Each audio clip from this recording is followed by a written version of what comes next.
الحمد لله رب العالمين والعاقبة للمتقين ولا عدوان إلا على الظالمين وأشهد أن لا إله إلا الله وحده لا شريك له ولي الصالحين وأشهد أن محمدا عبده ورسوله وصفيه من خلقه وخليله سيد الأولين والآخرين اللهم صل عليه وعلى آله وصحبه ومن اتبعهم بإحسان إلى يوم الدين أما بعد. Mes chers frères et sœurs, notre thème pendant cette khutbah, bi'idhnillahi tabaraka wa ta'ala, est à ceux qui se moquent des pratiquants. À ceux qui se moquent des pratiquants. On vit une époque où lorsque un de nos frères se repent, il revient à Allah subhanahu wa ta'ala, il se rapproche de plus en plus des mosquées, on voit en lui une barbe qui commence à pousser, il suit la sunna du prophète alayhi salatu wassalam, ou lorsqu'une de nos sœurs commence à faire des efforts, et elle commence à changer de code vestimentaire et mettre le hijab légiféré, et qu'elle commence à délaisser le haram, et il arrive que certains se moquent d'eux. On veut une époque où avec les réseaux sociaux, les gens se moquent facilement.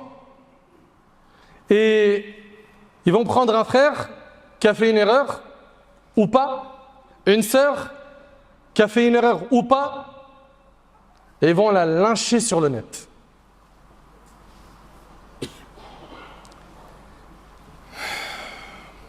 Alors, à ceux et celles qui ont été victimes de moqueries, soyez très attentifs.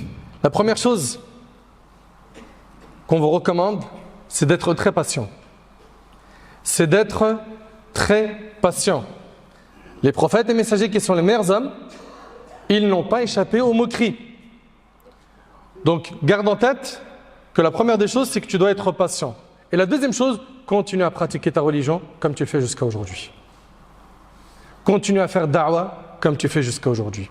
Et ne prête pas attention à ce qui se passe à droite et à gauche. Va tout droit, comme l'ont fait les prophètes. Allah tabaraka wa ta'ala, il dit dans sourate Al-Hijr, وَلَقَدْ أَرْسَلْنَا مِنْ قَبْلِكَ فِي شِيعِ الْأَوَّلِينَ وَمَا يَأْتِيهِمْ مِنْ رَسُولٍ إِلَّا كَانُوا بِهِ يَسْتَهْزِئُونَ. Par Allah, nous avons envoyé avant toi des messagers aux peuples anciens. Pas un messager ne leur est venu sans qu'ils s'en soient moqués. Ils se sont moqués de tous les prophètes. Tu crois que toi, tu vas faire une exception à cette règle? À partir du moment où tu prends le chemin des prophètes, tu cherches à adorer Allah tabaraka wa ta'ala en suivant les prophètes qui sont nos modèles, à partir du moment où tu appelles Allah tabaraka wa ta'ala, sache qu'on va se moquer de toi. On va te critiquer. Et dans le hadith qui est rapporté par Tirmidhi selon Muhani, radiyallahu anha, notre bien-aimé alayhi salatu wassalam nous dit concernant le verset وَتَأْتُونَ فِي نَادِيكُمُ الْمُنْكَرِ, et vous adonnez à des abominations dans vos assemblées. Ça, c'est le prophète Lut alayhi salam qui a dit cela à son peuple. Et c'était quoi en fait les abominations auxquelles ils s'adonnaient dans leurs assemblées? En fait, ce qu'ils faisaient, c'est qu'ils jetaient des pierres à ceux qui étaient sur la vérité et ils se moquaient d'eux. Ils leur jetaient des pierres à ceux qui étaient sur le droit chemin. Et sache une chose, et ça c'est le deuxième point. Le premier, je vous le rappelle, c'est que patiente, tu es sur la voie des prophètes.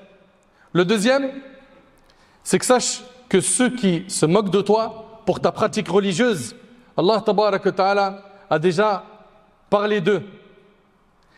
Il a parlé d'eux et dans l'histoire, ceux qui se sont comportés comme ça, c'était les hypocrites.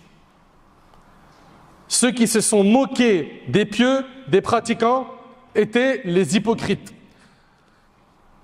Dans un hadith rapporté par l'imam al-Bukhari, rahimahullah, Abu Mas'ud al-Badri radiyallahu anhu a dit: lorsque l'aumône nous fut prescrite, nous faisions métier de portefaix. Ils étaient donc des porteurs et ils avaient un salaire en échange. Et en fait, ils voulaient gagner de l'argent pour faire l'aumône à leur tour. Alors Abu Aqil fit aumône d'un demi-sa'. Un sa', c'est ce que comprend 4 fois les deux mains jointes. D'accord? C'est 4 modes. Donc il a fait cette aumône. Alors qu'une autre personne vint faire une aumône plus grande que lui. Quelqu'un d'autre est venu et il a fait une aumône plus grande que Abu Aqil. Allah, dire les hypocrites, regardez les hypocrites, regardez leur marque de fabrique. Quoi que tu fasses, ils vont te critiquer. Quoi que tu dises, ils vont te critiquer. Écoutez bien. Allah, dire les hypocrites, se passera certes de l'aumône du premier. Il n'a pas donné beaucoup, il a donné un tout petit peu. Allah, il va s'en passer. Quant au second, il ne l'a fait que par ostentation. Allahu Akbar. Allahu Akbar. C'est comme ça qu'ils agissent. Ils voient le mal partout. Si vous reconnaissez des gens comme ça sur les réseaux sociaux et autour de vous, sachez qu'ils suivent les hypocrites. En aucun cas, ils suivent le prophète alayhi salatu wassalam, et les prophètes de manière générale. Ça existe depuis longtemps, des gens comme ça. Sur le premier, qu'est-ce qu'ils ont dit? C'était quoi leur commentaire? Ah, il n'a pas donné grand-chose. L'air de dire, c'est une aumône qui ne sert à rien. Et le deuxième? Mais il a fait ça par ostentation. Comment quelqu'un peut savoir si une personne a fait ça par ostentation ou pas? Et c'est comme ça qu'ils sont les hypocrites. Telle fut l'occasion de la révélation de ce verset. الذين يلمزون المتطوعين من المؤمنين في الصدقات والذين لا يجدون إلا جهدهم فيسخرون منهم سخر الله منهم ولهم عذاب أليم. Ceux qui dénigrent les croyants, qui font de généreuses aumônes surrogatoires, et ceux qui ne trouvent que leurs faibles moyens à offrir en se moquant d'eux, c'est Allah qui se moque d'eux. Vous entendez? Allah Ta'ala il dit quoi? C'est Allah qui se moque d'eux et ils subiront un châtiment douloureux. Ibn Abbas radiyallahu anhuma, concernant le passage où Allah Ta'ala il dit c'est Allah qui se moque d'eux, il dit ay sakhira minhum haythu saru ila an-nar. C'est-à-dire qu'Allah subhanahu wa ta'ala s'est moqué d'eux quand ils ont fini en enfer. Leur destination à ces hypocrites est terrible. C'est pour cela, ne prenez jamais leur chemin. Si vous voyez que c'est une mode, une tendance de venir critiquer des gens qui pratiquent la religion, qui sont pieux, qui font des efforts, qui ne sont pas infaillibles, qui appellent à Allah, qui soient imams, savants ou autres, retenez vos langues. Combien de fois on vous l'a dit? C'est ça le chemin des pieux prédécesseurs. Vous qui prétendez le suivre, retenez vos langues. Et ce n'est pas parce qu'il y a aujourd'hui un nombre incalculable d'ignorants, d'égarés, qui mangent la chair d'autrui sur les réseaux sociaux qu'il faut y participer. C'est à la rigueur tu participes pour blâmer le blâmable, tu es récompensé. Mais non, t'apportes caution.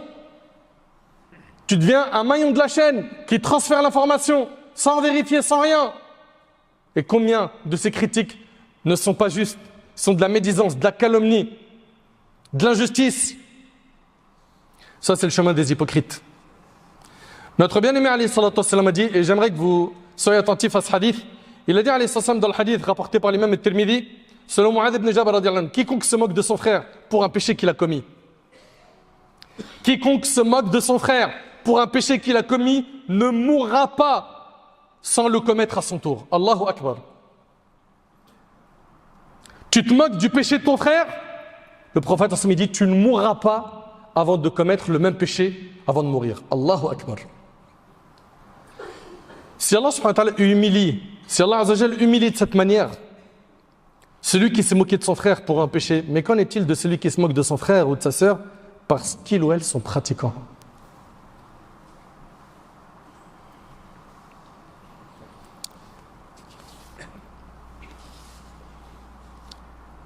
Cheikh Al-Uthaymin, rahimahullah, on l'a questionné sur celui qui se moque des pratiquants.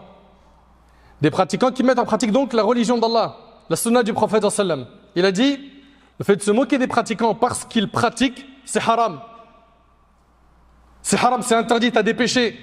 Et c'est une affaire qui est très grave. Car, ce qu'on craint, c'est quoi? C'est qu'il s'est moqué d'eux parce qu'il les voit dans la religion. Et ça lui ronge le cœur, ça le brûle. Ça le brûle de les voir dans l'obéissance. De les voir droits dans leurs bottes. Ils sont droits. C'est en quelque sorte ce qui te dérange. Quoi? Leur pratique religieuse. Le dîn. Eh bien, ouvre tes oreilles sur ce verset. Allah Ta'ala il dit وَلَئِنْ سَأَلْتَهُمْ لَيَقُولُنَّ إِنَّمَا كُنَّا نَخُوضُ وَنَلْعَبُ قُلْ أَبِاللَّهِ وَآيَاتِهِ وَرَسُولِهِ كُنْتُمْ تَسْتَهْزِئُونَ لَا تَعْتَذِرُوا قَدْ كَفَرْتُمْ بَعْدَ إِيمَانِكُمْ. Si tu les interroges sur leurs propos, ils répondront nous ne faisions que bavarder et plaisanter. Dis-leur, est-ce d'Allah, de ces versets et de son messager que vous vous moquiez, ne cherchez pas à vous excuser. Vous avez montré votre mécréance après avoir affiché la foi. Tu te moques de la religion, ça peut te faire sortir de l'islam. Wallahi, c'est terrible. Troisièmement, je rappelle le point numéro 1, c'est que tu dois patienter, car les prophètes n'y ont pas échappé aux moqueries. Deuxièmement, on a dit que ceux qui prennent le chemin de la critique des pratiquants des pieux, c'est les hypocrites. 3. Sache que Allah Tabarak wa Ta'ala a évoqué dans le Coran la terrible fin qu'ont eu ces gens qui se sont moqués de leurs prophètes. Les prophètes, de leur vivant, leur peuple se sont moqués d'eux. Nuh alayhi salam. Nuh alayhi salam, ils l'ont dit, alors tu es devenu menuisier après avoir été prophète? Pourquoi? Parce qu'ils l'ont vu construire l'arche. Et Allah Ta'ala a dit que Nuh a dit In taskharu minna fa inna naskharu minkum kama taskharun. Si vous vous moquez de nous aujourd'hui, c'est nous qui nous moquerons de vous comme vous le faites. Et quelle a été leur punition? Allah Ta'ala a dit fa akhadhahum at-tufan wa hum zalimun. Allah subhanahu wa ta'ala dit puis le déluge les emporta alors qu'ils persistaient dans la transgression. Le prophète Hud alayhi salam, qu'est-ce qu'ils lui ont dit? Ils ont dit nous considérons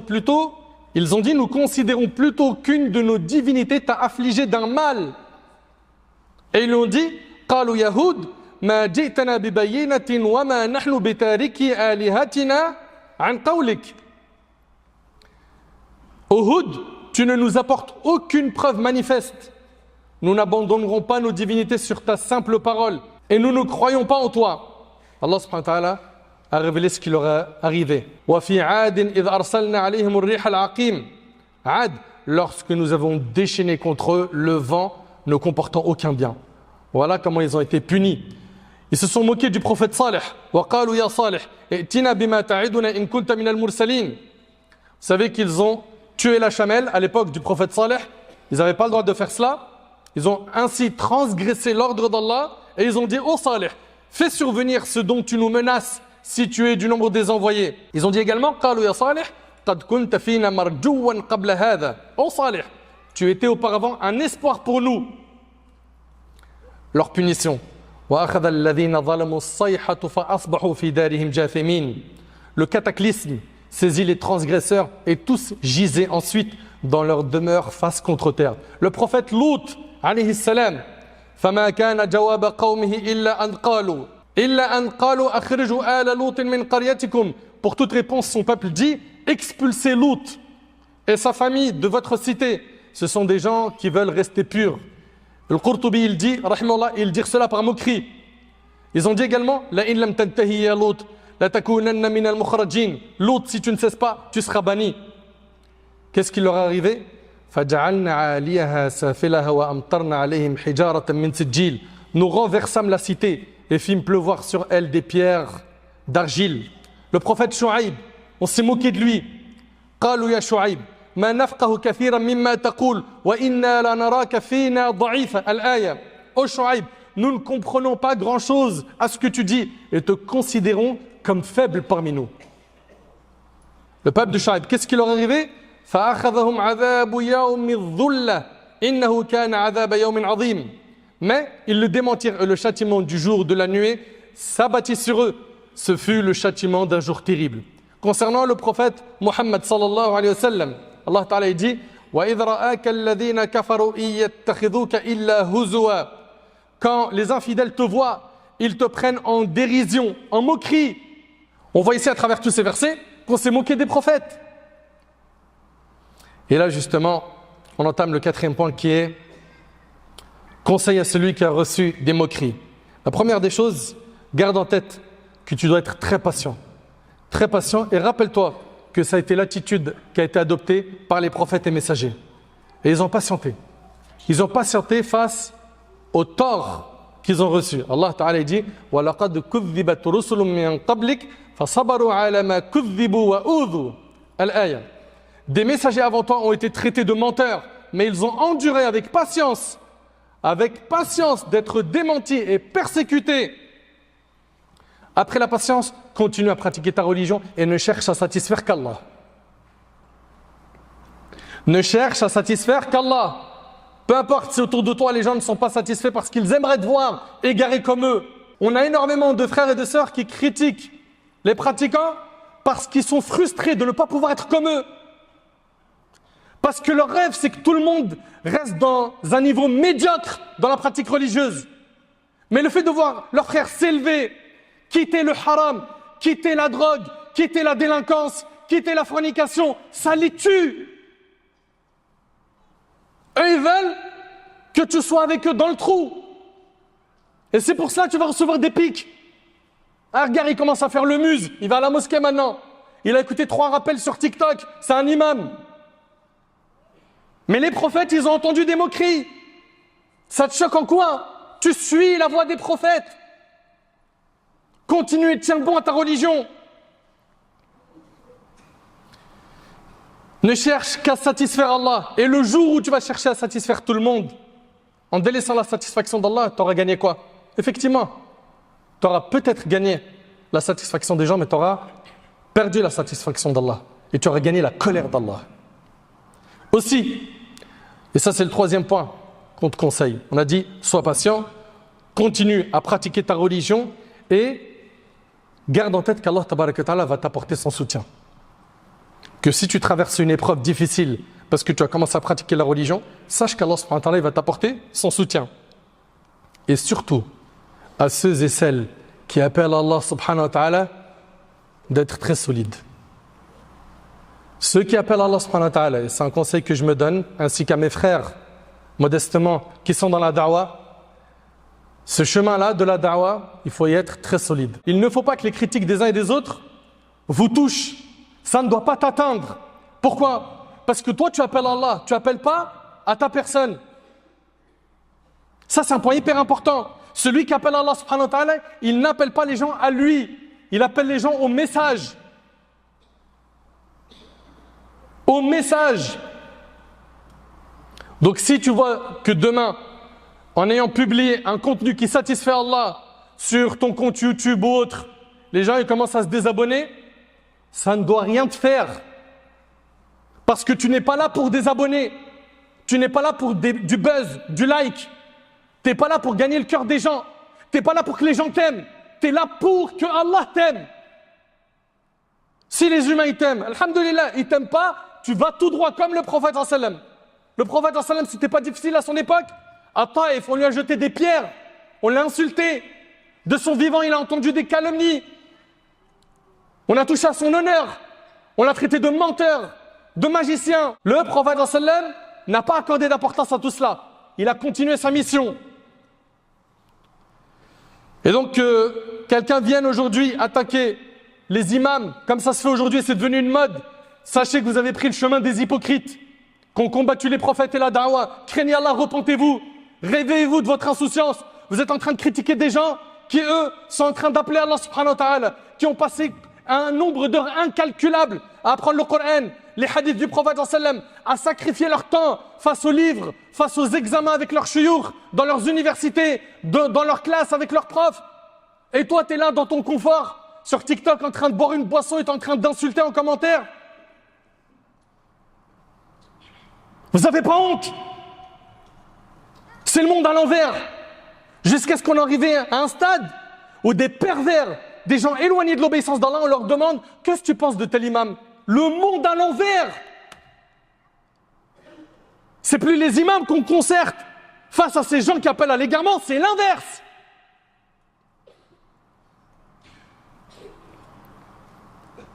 Vous avez inventé une nouvelle religion.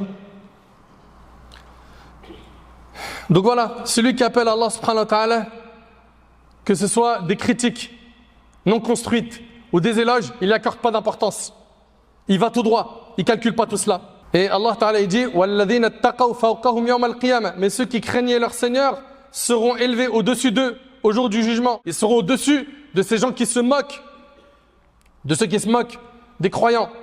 Également, et ça c'est un point important, garde en tête que chaque souci que tu as dans la tête parce que tu as été critiqué, tu as été pointé du doigt, tu as été sali dans ton quartier ou sur internet ou autre, chaque souci, chaque tristesse, chaque angoisse que tu vis est une cause d'expiation de péché. Abu Sa'id et Abu Hurayra radiyallahu anhuma relatent que le messager d'Allah sallallahu alayhi wa sallam a dit: il n'est pas une fatigue, une maladie, un souci, une tristesse, un mal, une angoisse ou même une épine qui n'atteint le croyant sans qu'Allah ne lui efface par cela une partie de ses péchés rapportés par Bukhari et Muslim. Donc toi qui as un souci, une tristesse, tu as été touché par un mal, sache que tu es en train de perdre des péchés. Aussi, et ça c'est le 5e conseil, ne fréquente pas les endroits où il y a des gens qui se moquent de la religion ou qui se moquent des pratiquants. Que ce ne soit pas ton cercle de fréquentation. Et attention, je parle de fréquentation physique mais aussi virtuelle. Comment ça se fait les comptes que tu suis? C'est des comptes sur le net qui insultent, qui critiquent, qui calomnient, qui médient des gens qui pratiquent la religion. Comment ça se fait? Pourquoi vous ne vous êtes pas encore désabonné de ces comptes? Qu'est-ce que vous recherchez exactement? Allah Ta'ala dit: وَقَدْ نَزَّلَ عَلَيْكُمْ فِي الْكِتَابِ أَنْ إِذَا سَمِعْتُمْ آيَاتِ اللَّهِ يُكْفَرُ بِهَا وَيُسْتَهْزَأُ بِهَا فَلَا تَقْعُدُوا مَعَهُمْ حَتَّى يَخُوضُوا فِي حَدِيثٍ غَيْرِهِ. Il vous a été révélé dans le livre que lorsque vous entendez qu'on renie les versets d'Allah et qu'on s'en moque, de ne pas rester avec eux jusqu'à ce qu'ils parlent d'autre chose. Sinon, vous serez comme eux.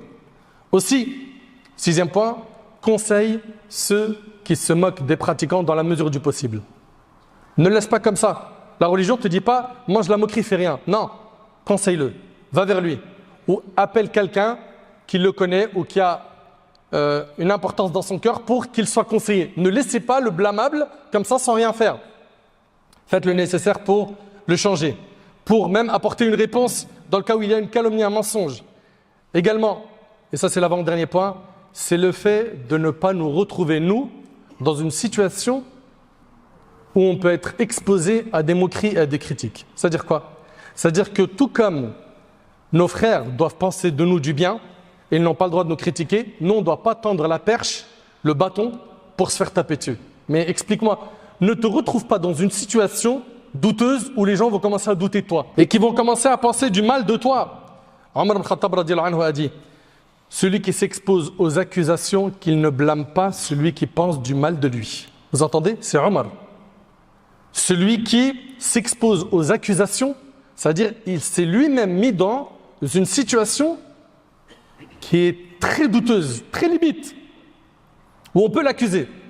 Eh bien, Omar dit, celui qui s'expose aux accusations, qu'il ne blâme pas celui qui pense du mal de lui. Et pour finir, invoquez Allah tabaraka wa ta'ala pour qu'Allah subhanahu wa ta'ala guide ces personnes qui se moquent des pratiquants et des pratiquantes. Demandez à Allah subhanahu wa ta'ala de les guider, prolongez votre souffle avec eux, patientez avec eux, faites des du'as pour eux. Le prophète faisait des du'as pour les désobéissants. Rappelez-vous qu'il a invoqué Allah subhanahu wa ta'ala pour qu'Allah guide celui des deux Omar qu'Allah aime le plus. Il s'agissait ici de Omar al-Khattab et de Abu Jahl. Abu Jahl, t'imagines quelqu'un qui serait comme Abu Jahl aujourd'hui et qu'on fasse dua pour qu'Allah le guide? Donc adoptons ce comportement, prenons sur nous et faisons le nécessaire pour tenir sur le chemin du prophète alayhi salatu wassalam, et de se rappeler du contenu de cette khutbah. Qu'Allah tabarak wa ta'ala nous donne la force de tenir à notre religion jusqu'à notre dernier souffle, qu'Allah subhanahu wa ta'ala améliore notre comportement, qu'Allah subhanahu wa ta'ala guide ceux et celles qui se moquent de leurs frères, qui se moquent de leurs sœurs parce qu'ils sont